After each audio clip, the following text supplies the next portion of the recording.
Video ini akan berguna buat sekolah karena ini sebagai screening buat anak-anak di sekolah, apakah Anda gejala skoliosis atau tidak. Dari 100.000 ada 3.000 sampai 5.000 kasus skoliosis. Dan dari 100 kasus skoliosis, lebih dari 90% itu bersifat idiopatik, artinya tidak diketahui sebabnya.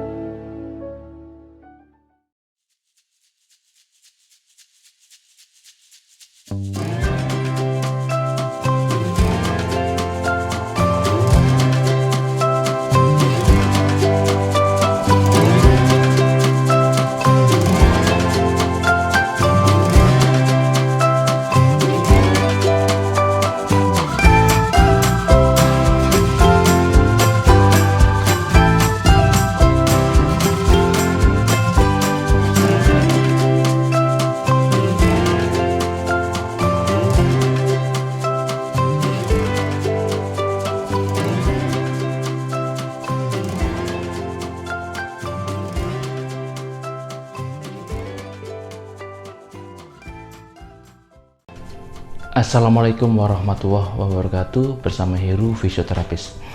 Kali ini kita akan bicara tentang skoliosis. Skoliosis itu adalah sebuah bentuk di mana tulang belakang yang seharusnya lurus, dia terjadi deformitas ke samping. Tentunya ini adalah sebuah kondisi yang harus dikoreksi, di mana kondisi ini bukan hanya saja mengganggu secara estetika, tetapi juga dia akan mengganggu secara fungsional dalam aktivitas sehari-hari. Ini semacam puncak gunung es ya, barangkali di lingkungan kita tidak terlalu banyak tahu bagaimana skoliosis itu ternyata begitu banyak jumlahnya. Hanya saja karena memang kebanyakan para skolioser, begitu mereka disebut, akan mengalami keluhan setelah bentuk derajatnya sudah semakin meninggi. Nah, kita perhatikan di sini. Menurut penelitian yang dilakukan oleh Marta dan Joseph di tahun 2008, menurut Marta, dari 100.000 ada 3.000 sampai 5.000 kasus skoliosis. Dan dari 100 kasus skoliosis, lebih dari 90% itu bersifat idiopatik, artinya tidak diketahui sebabnya. Sebetulnya skoliosis ini akan mudah tertangani kalau sejak awal sudah terdeteksi. Nah, video kali ini kita akan membicarakan bagaimana mendeteksi sejak awal adanya skoliosis. Video ini akan berguna buat sekolah karena ini sebagai screening buat anak-anak di sekolah, apakah Anda gejala skoliosis atau tidak. Video deteksi skoliosis ini kita buat tanpa alat sehingga siapapun bisa mempraktekkan. Yuk kita simak videonya bersama-sama. Nah, kali ini bagaimana kita akan melakukan deteksi dini pada skoliosis. Setidaknya ada 5 cara sederhana untuk mendeteksi skoliosis. Menariknya ini tanpa alat, jadi bisa dilakukan oleh siapa saja.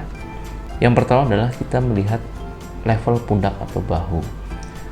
Pada kondisi normal, level pundak dan bahu itu lurus ya, seperti garis hitam ini. Tetapi pada gambaran di profil ini terlihat miring, di mana bahu kanan lebih tinggi ketimbang bahu kiri. Kemudian diperjelas ya dengan garis merah ini. Ini salah satu tanda-tanda adanya skoliosis. Kemudian cara kedua, munculnya kelengkungan nih, kelengkungan di tulang belakang. Ya, kemudian kalau kita lihat di sini sisi kanannya menjadi lebih cembung ya, sisi kanan, sementara sisi kirinya cekung. Ini juga khas sekali pada kondisi skoliosis. Berikutnya level panggul ya. Level panggul ini bisa terlihat jelas di ilustrasi ini, di mana panggul atau pinggul kiri lebih tinggi ketimbang pinggul kanan. Yang keempat, celah badan dengan lengan, ada space atau celah antara lengan, ini lengan kanan dengan badan atau perut sisi kanan, dan juga lengan kiri dengan batas terluar dari badan atau perut sisi kiri. Kita lihat di sini Sisi kiri jauh lebih longgar ya celahnya ketimbang sisi yang kanan. Ini merupakan efek dari kelungkuan dari tulang belakang di sini, sehingga menyebabkan celah di antara badan dan lengan ini tidak sama antara kanan dan kiri. Ini juga menjadi ciri-ciri khas adanya atau munculnya skoliosis. Yang berikutnya adalah melihat proporsi punggung dengan cara membungkuk ya, kedua tangan dipertemukan di depan, sikunya lurus, kemudian suruh untuk membungkuk. Dalam kondisi normal, maka level punggung kanan dan kiri akan lurus atau sejajar, tetapi pada skoliosis akan nampak sisi yang kanan di gambar ini lebih tinggi daripada sisi yang kiri. Ini yang disebut adanya punuk atau ham. Terkait kenapa muncul punuk atau ham pada skoliosis akan dijelaskan di video berikutnya. Nah, tentunya objektivitas ada atau tidaknya skoliosis itu diukur atau dilihat dengan menggunakan hasil foto Röntgen. Dengan foto Röntgen kita bisa mengukur nih sudutnya berapa, di level berapa puncaknya, kemudian terjadi di punggung atau pinggang atau di kedua-duanya. Ini akan sangat objektif.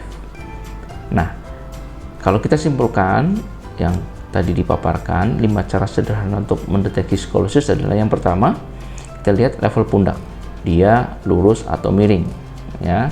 Di sini pundak kanan lebih tinggi ketimbang pundak kiri. Yang kedua, kelengkungan tulang belakang, lihat, perhatikan lagi, sisi kanan lebih cembung sementara sisi kiri terlihat cekung. Kemudian level panggul di sini juga terlihat miring, di mana panggul kiri lebih tinggi ketimbang panggul kanan. Kemudian yang keempat, lihat lagi celah antar badan dengan lengan. Ya, di sini terlihat jelas sekali yang kita blok warna hitam ini, celah badan sisi kiri berbeda dengan celah badan sisi kanan.